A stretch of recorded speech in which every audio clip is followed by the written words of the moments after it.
Olá pessoal, aqui é Ricardo Casper. Então vamos dar continuidade aqui a mais uma videoaula aí sobre eletrônica 3, né, que seria amplificadores operacionais. Eu falo eletrônica 3 aqui porque na escola onde eu trabalho, eletrônica 3 seria a parte que a gente aprende os amplificadores operacionais, beleza? Então vamos falar um pouquinho aí sobre amplificadores operacionais, né, o que é, como eles funcionam, né.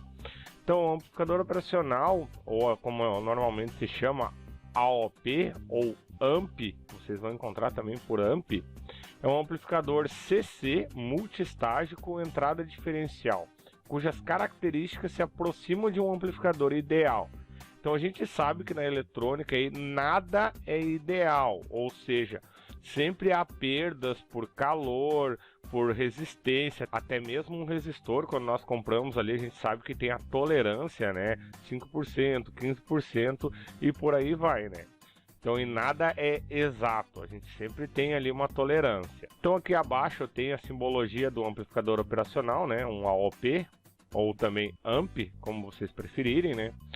Esse aqui então é as entradas, ele tem mais algumas entradas aqui que não está citada, mas mais à frente eu vou explicar a fundo elas, né. Aqui eu tenho a entrada não inversora, entrada inversora, alimentação negativa, alimentação positiva e a tensão de saída aqui. Então, quais são as características de um AOP?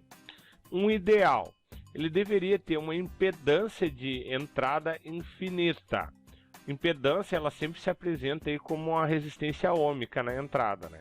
Impedância de saída nula, então seria zero, né? Eu não teria nada de resistência na saída e teria uma resistência de entrada infinita. O ganho de tensão, aqui seria em malha aberta, né? Seria infinito. Ele deveria ter insensibilidade à temperatura, ou seja, mesmo variando a temperatura, ele continua estável, não vai mudar absolutamente nada nele. E ele deveria ter uma resposta de frequência infinita. Agora fazendo a comparação com o real, nós vamos trabalhar aqui nas nossas videoaulas aqui com o 741. Ele é um amplificador operacional aí de baixo custo, bem fácil de encontrar no mercado aí, e dá para fazer a grande maioria aí nos nossos exercícios. Existem vários outros aí, podendo ser até mais caro ou mais barato, mas esse aqui é bem fácil de encontrar comercialmente. Então, qual é a realidade que nós encontramos aí no amplificador operacional? O 741, ele tem uma alta impedância de entrada. Não é infinita, mas ele é 2 megaohms. Já é uma impedância de entrada bem alta. A impedância de saída, o Zout, né, ele tem menor do que 100 ohms, ou seja, o típico dele, ali, o que normalmente a gente encontra, é 75 ohms na saída. O ganho em malha aberta dele é 200 mil. Mais à frente eu vou estar explicando bem mais detalhado o que é malha aberta, malha fechada, realimentação. Essa parte a gente vai deixar mais à frente. Eu vou tentar manter as videoaulas aí cerca de 10 minutos, 15 minutos aí. Então o ganho dele aqui em malha aberta vai ser 200 mil. Ele é sensível à mudança de temperatura, ou seja, conforme ele esquentando ou dependendo do local onde ele está, a placa de circuito dele ali, se houver uma mudança de temperatura, vai acontecer alguma coisa com ele. Pode ser uma perda, um ganho, pode ser que a resistência diminua ou aumente, a frequência aumente ou diminua. Então aí, a frequência, que a resposta de frequência dele não é infinita, mas o 741, no caso do LM741A, eu tenho a frequência aqui de 1,5 MHz, porque o rise time dele é 0,25 microsegundos, e para os demais se adota-se 1 MHz, ou seja, o rise time dele não é 0,25, se eu não me engano é 0,3, mais à frente a gente vai falar sobre isso. Então esse aqui é um de alta qualidade, ele consegue uma frequência mais alta. E os demais eles passam um pouquinho de 1 MHz, mas o ideal é adotar sempre um pouquinho menos. As aplicações, para poder ficar bem fácil de compreender qual é a finalidade do amplificador operacional. Vamos dar um exemplo aí, ó. De modo geral, podemos dizer que as aplicações dos amplificadores operacionais estão presentes nos sistemas eletrônicos de controle industrial, na instrumentação médica, em equipamentos de áudio e telecomunicação, entre outros. Então aí, como funciona? Eu tenho um sinal muito baixo que é captado aqui por um microfone. Então eu estou falando aqui e está sendo enviado mais ou menos uns 3 milivolts. Isso aqui é um sinal bem baixo, né?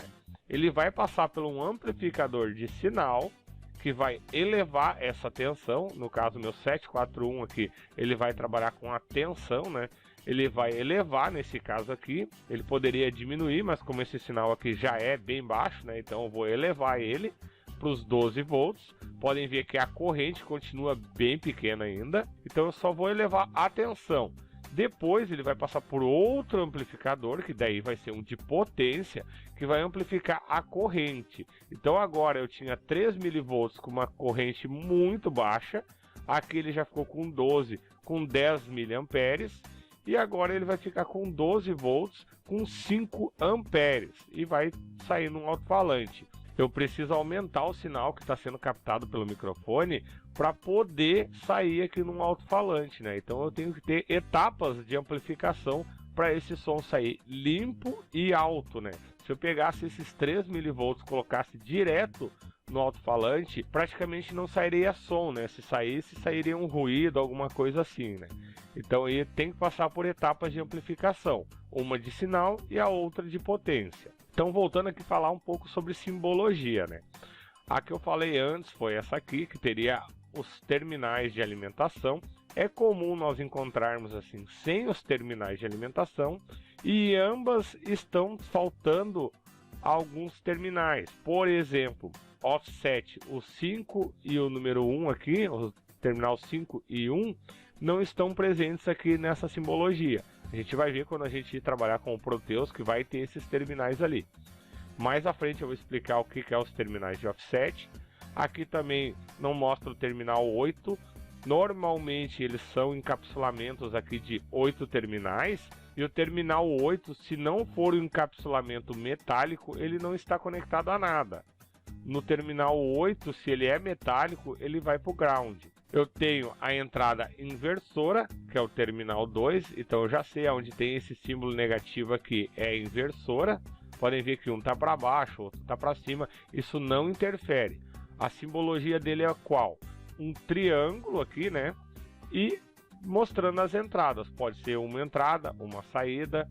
Então a gente vai ver mais a fundo, tem várias maneiras de fazer a simbologia do meu amplificador operacional.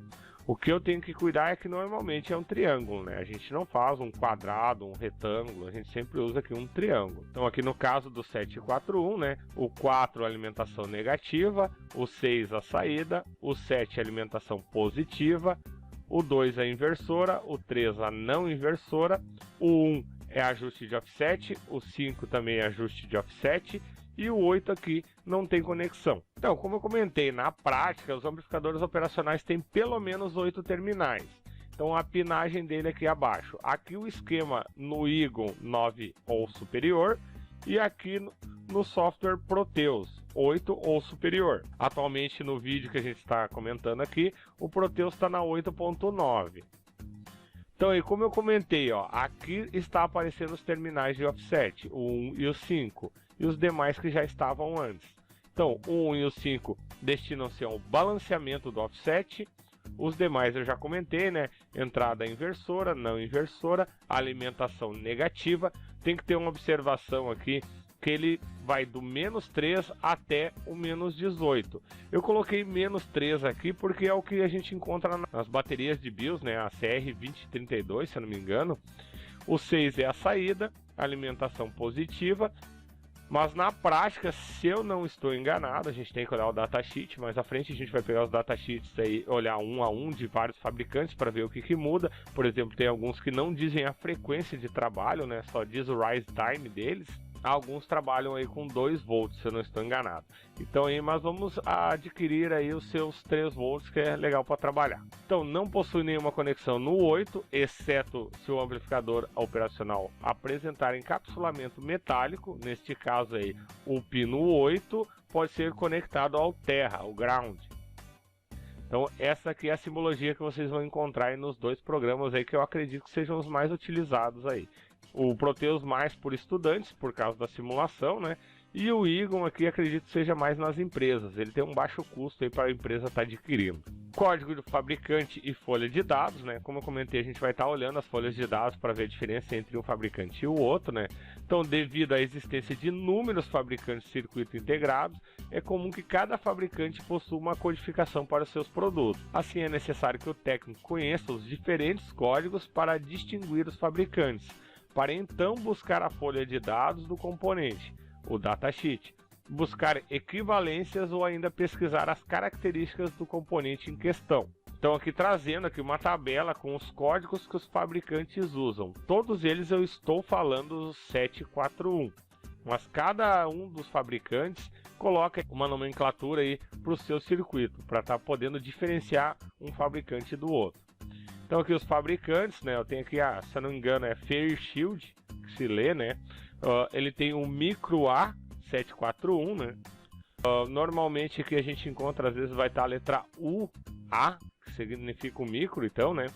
A Nacional LM741, a Motorola MC1 741, RCA, vai ter ali o CA741, Texas, a Cygnets e a Siemens. Então cada um deles, acho que o mais diferenciado aqui é o TBA221, que seria o 741 deles. Todos eles têm as suas nomenclaturas aqui, eu só tenho que estar cuidando então o que está escrito no componente e buscar o fabricante correto, né? Então, como eu falei antes, eu estaria falando do LM741, então ele seria mais voltado aqui à Nacional.